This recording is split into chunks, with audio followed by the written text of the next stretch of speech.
This is the FitnessFest podcast, highlighting health and fitness professionals across the globe and giving you the tools for growth. Let's start the show.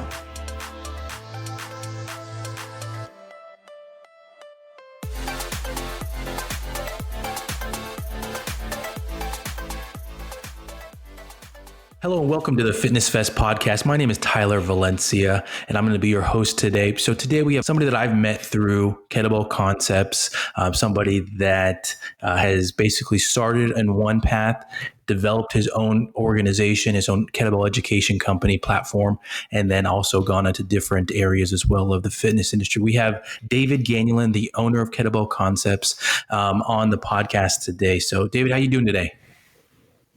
Hey, Tyler, what's cooking?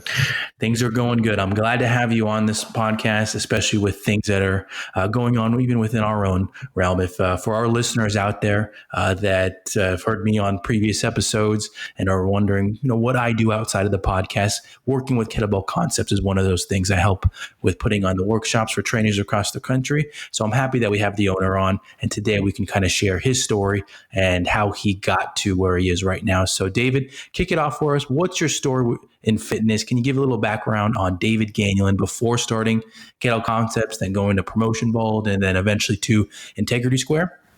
Yeah, fitness has always been a thing. I grew up in a family where playing baseball, swimming, going to camp, etc. was part and parcel of it.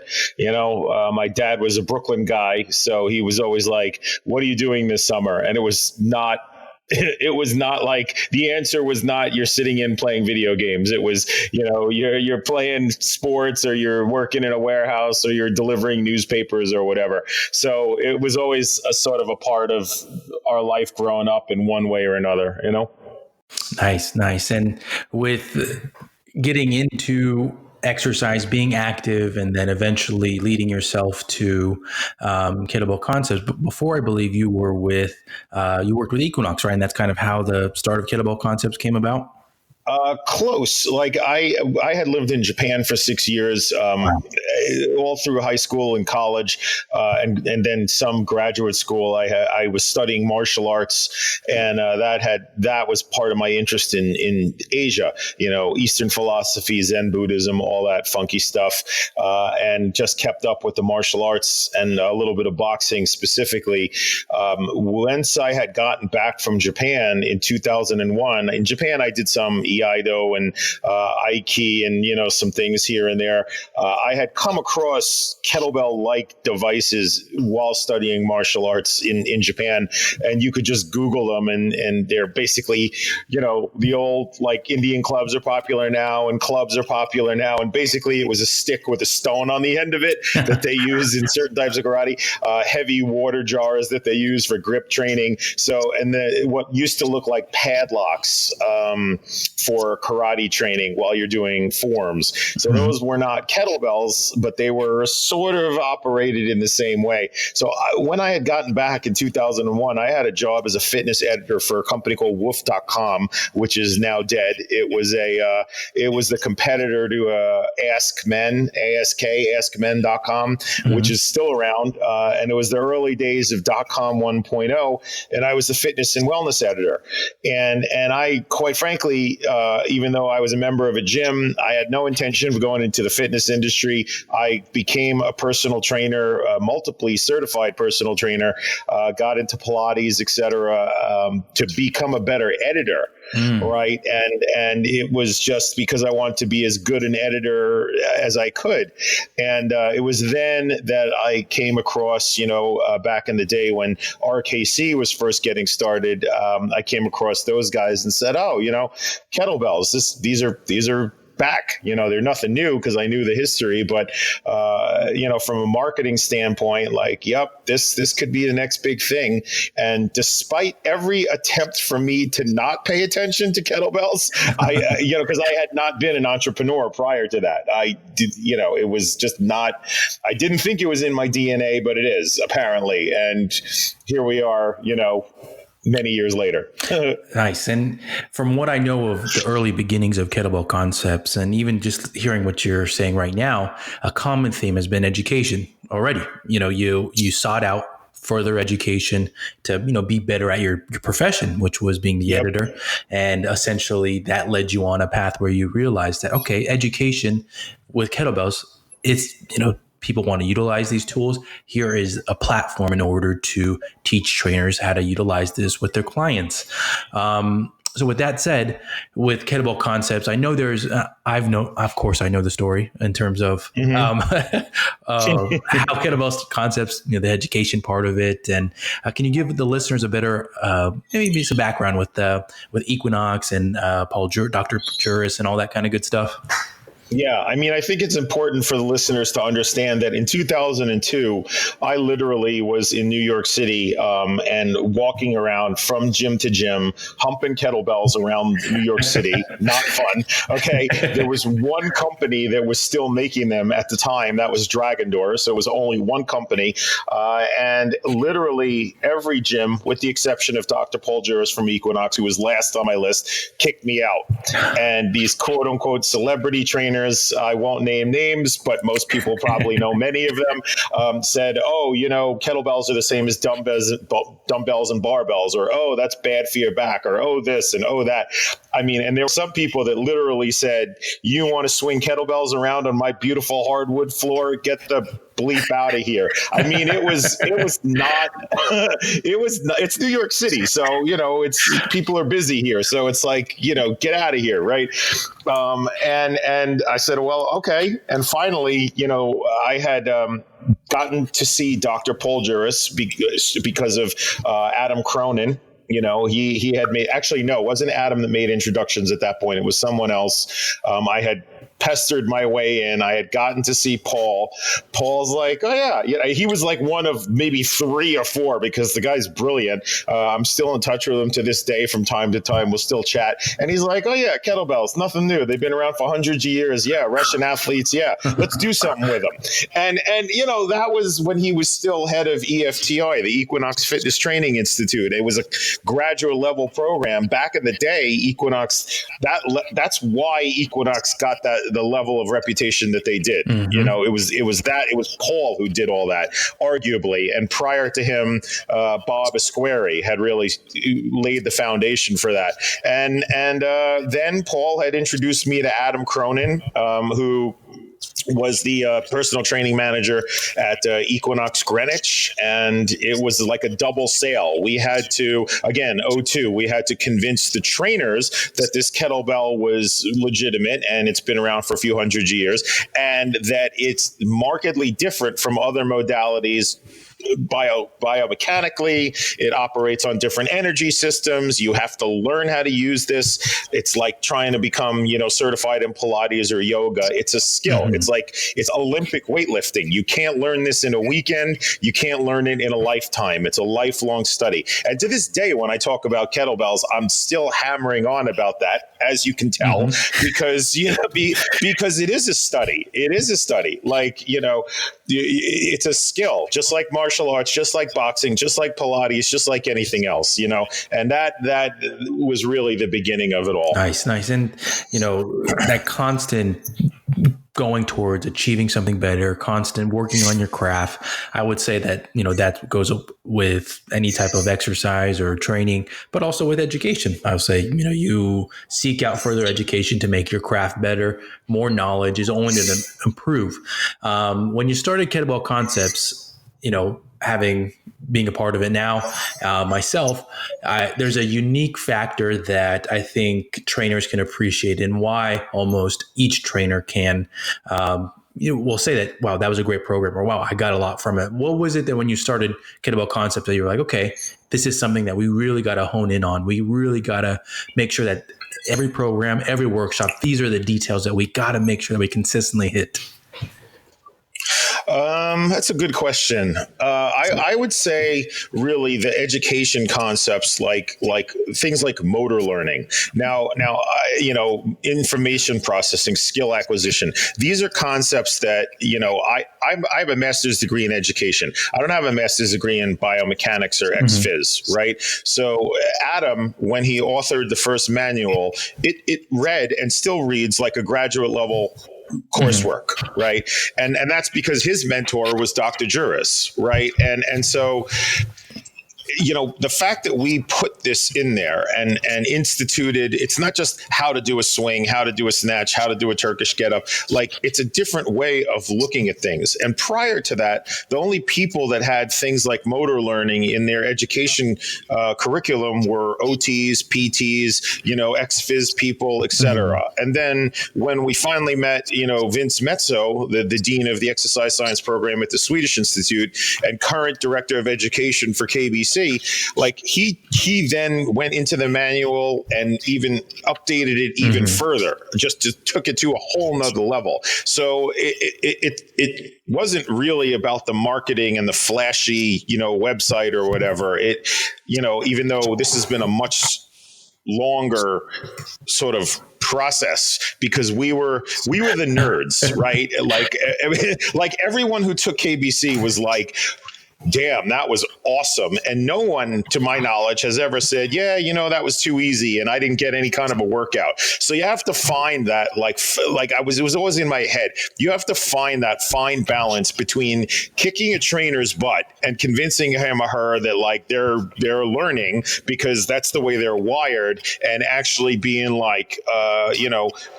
time for you to, get your sciences too, because as Adam and Vince and everyone else involved in KBC would say, and that's the reason these instructors have been around with us for 15 years, it's easy to kick someone's ass. Right? It's easy to kick a client's ass. It's easy for one trainer facilitator, whether it's, KBC or whatever, organization you're paying to learn your craft. It's easy for that trainer to run a bunch of trainers into the ground, kick everyone's ass and say, wow, this tool is amazing. Wow, you're amazing. Wow, you're the best trainer facilitator ever. Right? But are you really? Are you really? Right? And I really think that's part of the problem with this industry, is that people get caught up in that and they don't really see the forest through the trees. What have you really, really learned? And that's not sexy. It's not sexy. It's hard to market that, right? It's easy to market the bells and whistles and all the other stuff, but it's hard to market education. Ask NSCA, ask ACSM, ask, all these. It's hard to market that because it's not glamorous and it's not sexy. Yep, I 100% agree with that, and have plenty of, I'll say, hardships in that area. But you're instructor training. Yeah, exactly. With education and growing in those areas. So I think that you hit on a good point right there in terms of, programming, I'll say program design, but also with the issues that we have within the industry in terms of clients even now have gone to the point where if you do not kick their butt, if they are not walking away feeling like they can't walk or that they're drenched in sweat, that it's not a good workout. When so many people, I think, as they climb the chain in terms of education experience within the industry, that if your client is feeling away, feeling good, feeling they can move better, feeling that they understand that, okay, this is a process, exercise, wellness, mental health, all these things are a process. It's not an overnight fix. It's not something that you're going to go one session, you're going to get your butt kicked and all of a sudden you're going to be in shape. It's something that takes time. So educating even client bases and educating, general populations and letting them know that, one, a good workout is not necessarily you leaving, in pain or needing to go to the hospital or, something's already strained. That's not a great workout. Are you going to walk away from that being able to continue on the next day or the day after that? Yep. Most likely not. Right. So it's interesting to, already to see these things that we're starting off, with the time period that we're talking about right now. This is 2001, 2002, and yet many of these same issues still exist within the industry.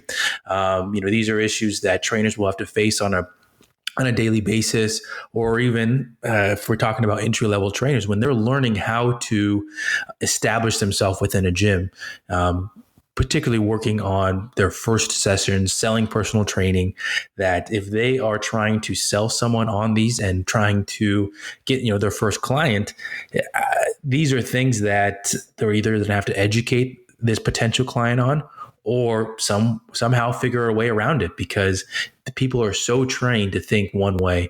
But it's interesting, just to, like I said, that you were dealing with these things years ago, almost 20 years ago. 100%. Yep. Yeah. 100%. So, And now I think it's even to the client's detriment. And I agree with you. Like, it's even worse, because back in the day it was no pain, no gain, and now maybe clients are hearing no pain, all gain. And then clients are reading, Shape magazine or Men's, Fitness or whatever they're reading.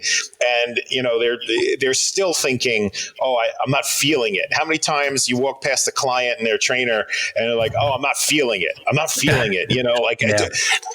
And so now the trainer is like, well, you're an office worker that's been sedentary for 20 years, just trust me. Right. And so I think, honestly, trainers have it far worse than they did many, many years ago. It's even gotten more confusing for the clients, because it's unless it's a super educated, nerdy client, they're not going to know the difference between ACSM or CSCS or ACE or AFA. They don't know, right? All they know is they want to look better naked, right? Or whatever, whatever they're doing, right? Or they want to have more energy with their grandkids, whatever it is they want to do. On the upside, and this is the marketer in me speaking, on the upside, I believe that that same trainer also has more tools at his or her disposal than we've ever had before. Like, there's all these incredible, SMS marketing where you could, text your clients and, give them, general tips and motivation. There's, video programs where you can, do a video chat. There's, online portals specifically for trainers where you could upload their workout for the week and, keep them going and keep them accountable and have that dialogue via technology for next to no dollars, because a lot of these programs are not very expensive, and boom, now you're able to scale. You're not just trading time for money. You could do online training, legitimate online training via the internet, and, scale your business that way as well. So on the upside, the tools that are out there are bananas. So the trainers who are really intent on truly educating their clients and sort of getting them to like and trust them, et cetera, will find themselves potentially in a better business position than they ever have had the opportunity to do versus 15 years ago, 10 years ago. You know what I mean? Oh, yeah. And I think that's something where we'll say the kettlebell comes directly in. How are you able to market yourself as a trainer? What tools do you have within your tool belt that you can say, oh, I have a certification in this? Is the client necessary to know what, that certification is, or if it's credible or not? Most likely not, but these are things within the trainer tool belt that they can pull out at any time, be able to utilize them if something's taken, if something is not available at a gym, or even if a client is looking for those specific types of training sessions. Here is that modality.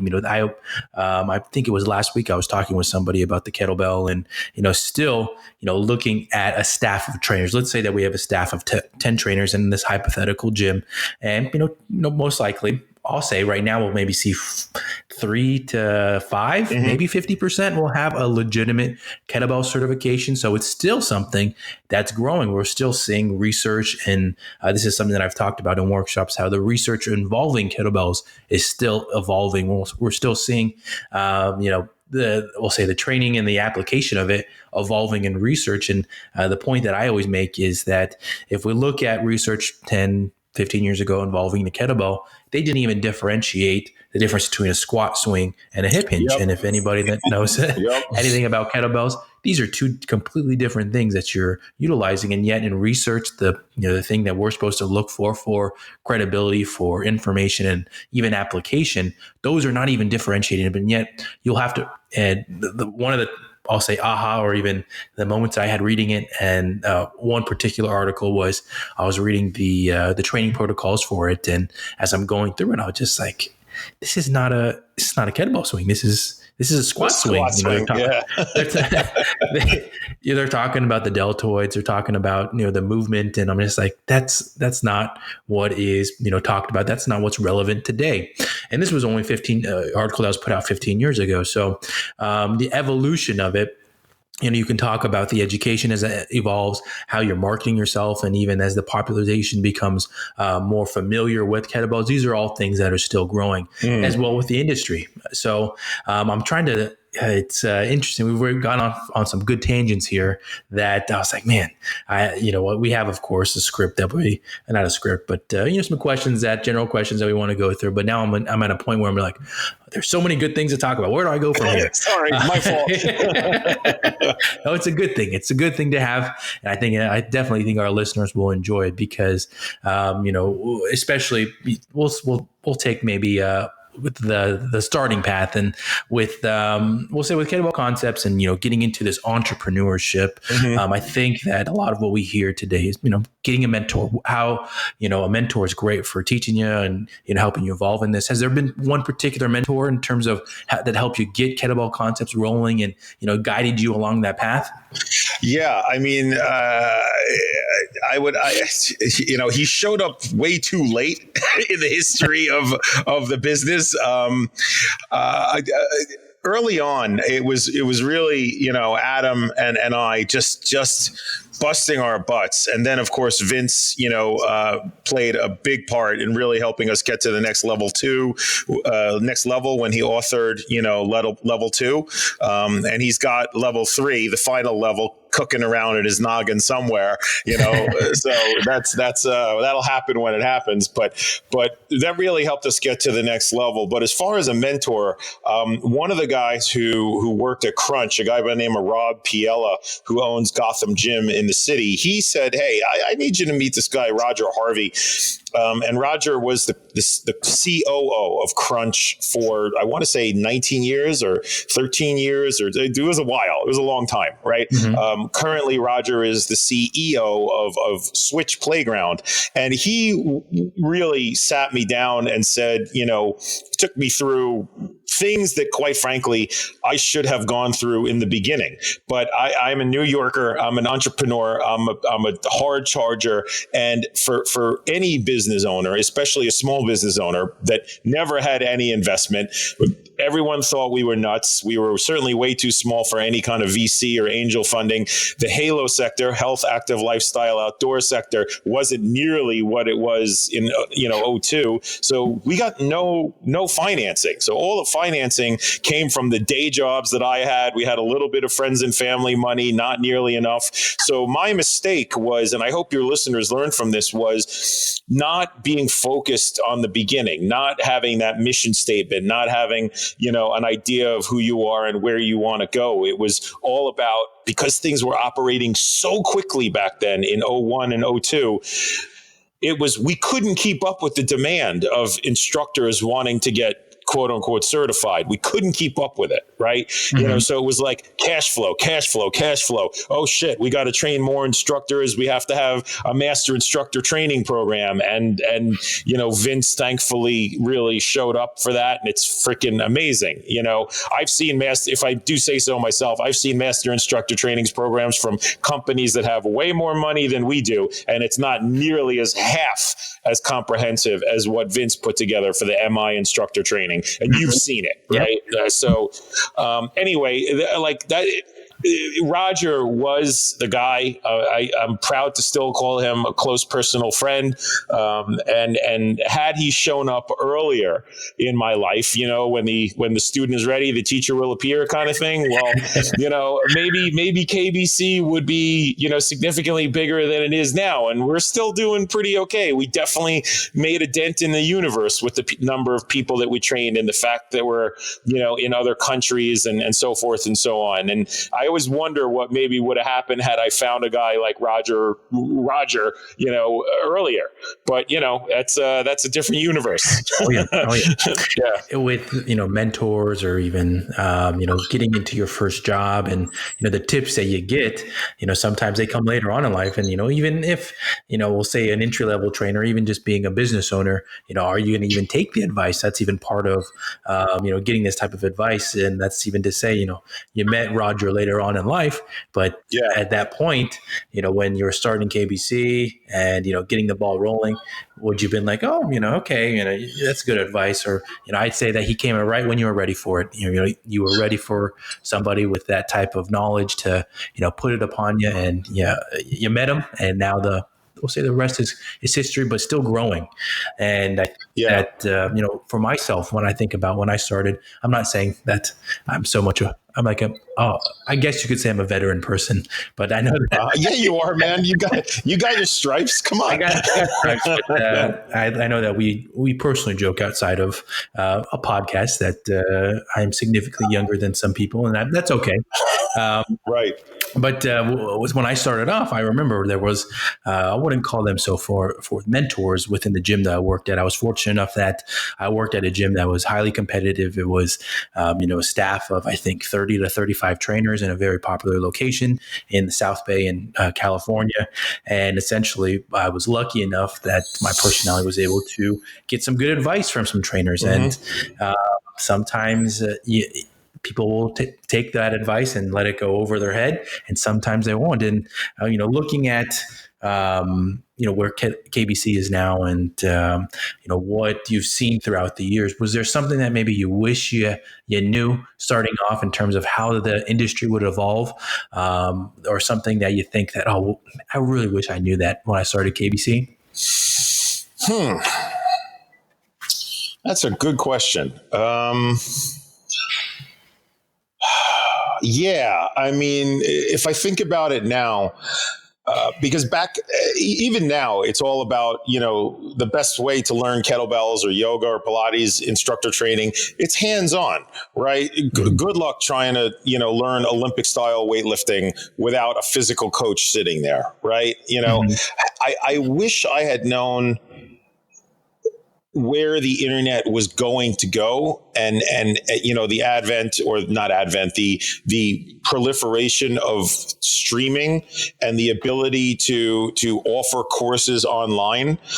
Had I known where that was going to go, I probably would have pushed harder to make quote unquote module courses more quickly, like to keep people more engaged, right? It was, and even still, I'm finding this a challenge. And I think other organizations, NASM, ACE, et cetera, NSCA, I think they probably have similar challenges in that, okay, you get your quote unquote primary certification from NSCA, whatever it is, CSCS or CPT, and then, they want you to keep studying. Right. They want you to keep going. So in the case of KBC, it was, we need people to take level 2, right? Because you're not even close to finished. You just, it's like you got your black belt. Now you're a beginner, right? Mm-hmm. You got your black belt. You're officially a beginner, but let's talk about level 2. Let's talk about more advanced concepts and, level 3 when it comes out. And had I known what I know now about how fast technology scaled, we could have put modules there, like a refresher of periodization. This is still a course that maybe we'll do one day, like a refresher of periodization, macrocycles, mesocycle, all that stuff, and how the kettlebell can be put into that. Right. Mm-hmm. And because a lot of people, when was the last time they reviewed periodization? Probably the last time they were studying for NSCA or ACE or whatever they were studying for. Right. So I wish I had known where the technology was going to go, because I potentially could have prepared for it better and maybe kept more people engaged in our quote unquote funnel, use that overused marketing word, and kept them engaged, right? Kept them engaged with KBC, kept them excited about KBC, and not have them drop off, so that I think was something that I probably could have done better, but who has a crystal ball, right? Yep. And it's a small little side note, speaking about periodization, like I didn't want to interject, but I laughed to myself a little bit because I was just 2 days ago, I was reading some research on periodization and program design and I just happen to be writing a chapter about it right now. That's the only reason, but I know that I'm not the norm in that, but it's you definitely bring up a good point about keeping trainers engaged, and even the old conversation about, what is the education necessary for an entry-level trainer? Because some people, laugh at, people getting certified or whatever it is that the requirements are, because this new person just got their certification, like, oh, they don't know anything. And so, well, they have to get in the industry first. They have to get their feet wet. They have to start somewhere.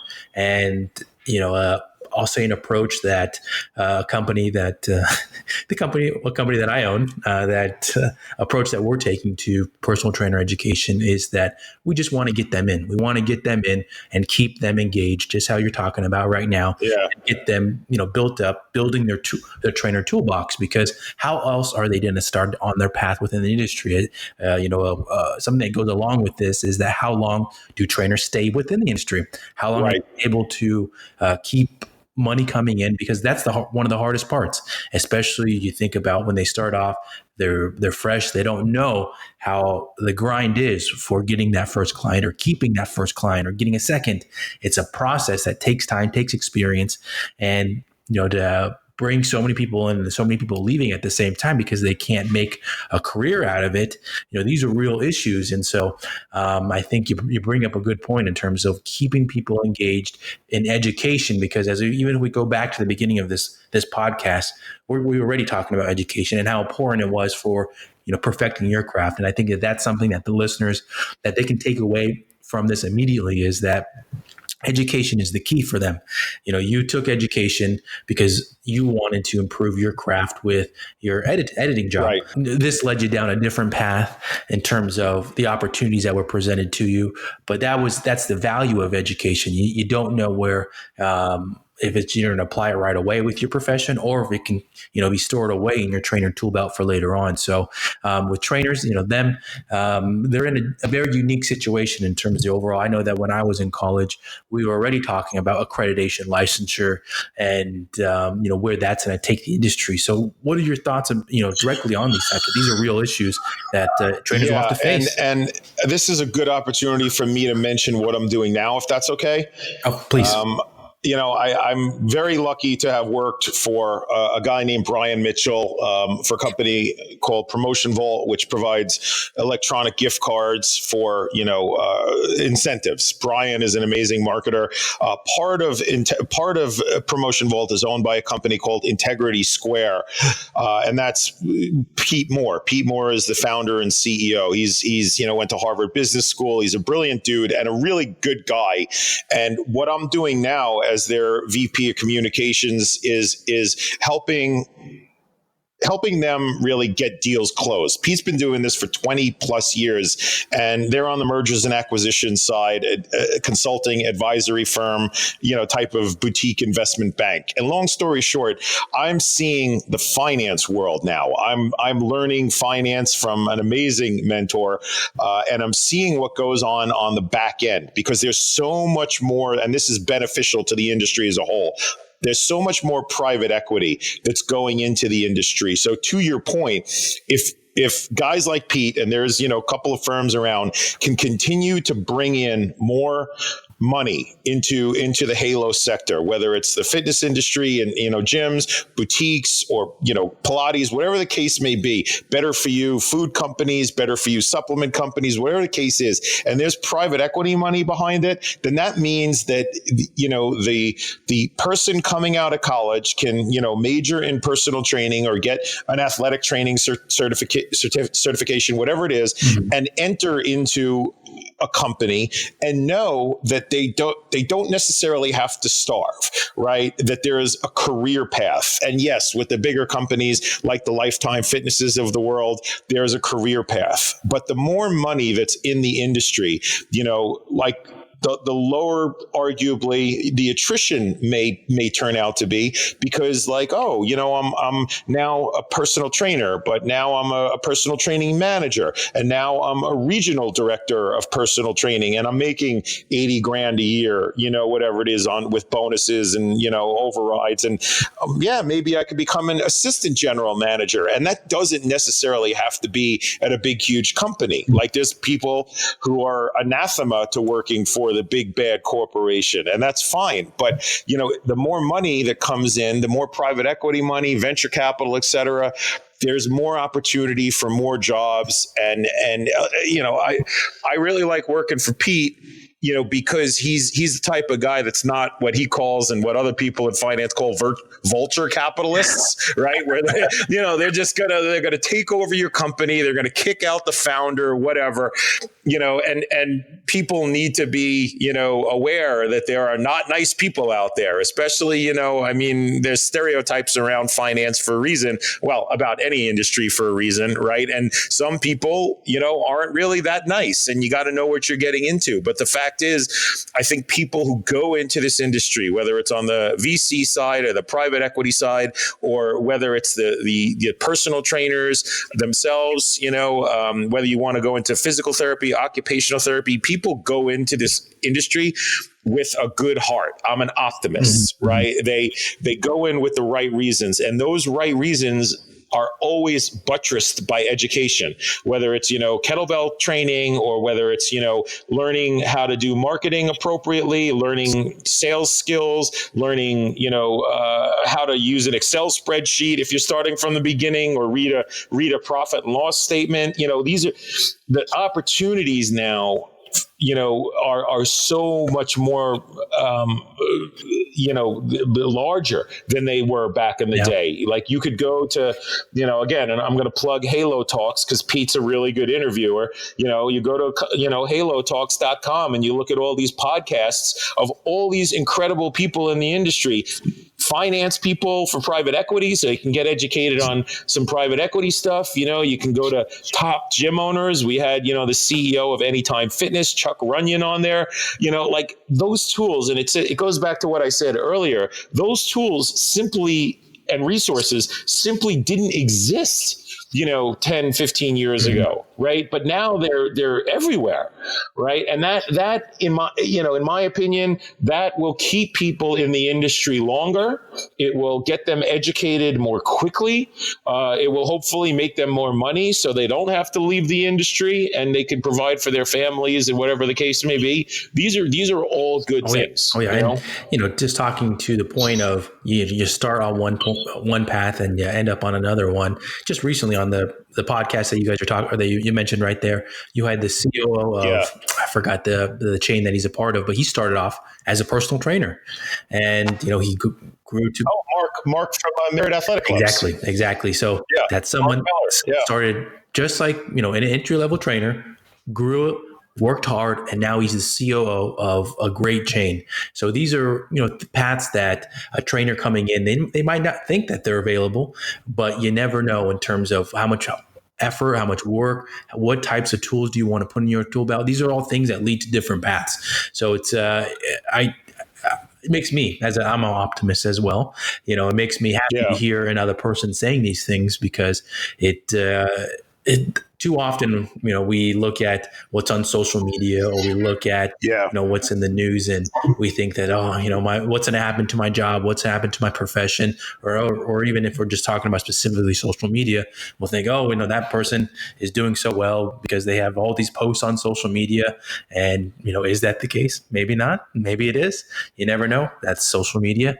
But as a whole, the fitness industry is still growing. I think that's the big takeaway right there. It's a growing industry, and as more of this comes in, just how you mentioned with these opportunities that come up as a district manager, regional manager, those are things that you would never think them as an entry level personal trainer, but you get involved with a great company and you see yourself rising. And you're a fitness manager, you're a GM. All of a sudden, you're a district manager, regional manager. All those things are definitely possibilities. All of a sudden, you're working for corporate, for a great gym chain. And so these are things that most likely, as I think you touched on, that they were not available 20 years ago. The chains were not as built out as they are. Just even thinking about where I live right now, in Phoenix, Arizona, there's more chains coming into this area, but they all offer something different. The one that I just signed up for, they're not we'll say a typical $9.99. Nothing wrong with that. Everybody has their business model, but they're not a typical $9.99. They charge a little bit more, but the uniqueness of it is definitely apparent for me. The 24-hour service, the towels, the quality of the equipment. This is just at a slightly higher price point, and so the market, it's open for that, and that just trickles down to the personal trainers that are coming into the industry and the opportunities that are out there. So, David, before we sign off here, can you give us a little bit more information about where people can find more information on Kettlebell Concepts, Integrity Square, or even Promotion Vault? Yeah, sure. Obviously, kettlebellconcepts.com, and kudos to you. I got to shout out to the people listening to this for making the site look a little bit more modern. And so thank you for redoing that. It was long overdue.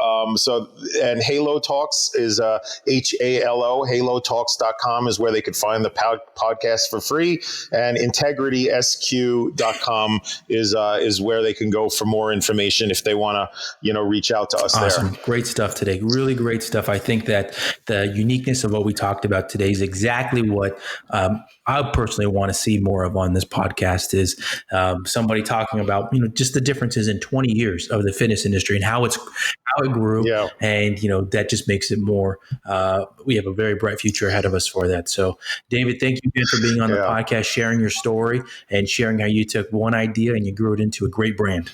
Thank you, sir. Thanks for having me on. I really appreciate it.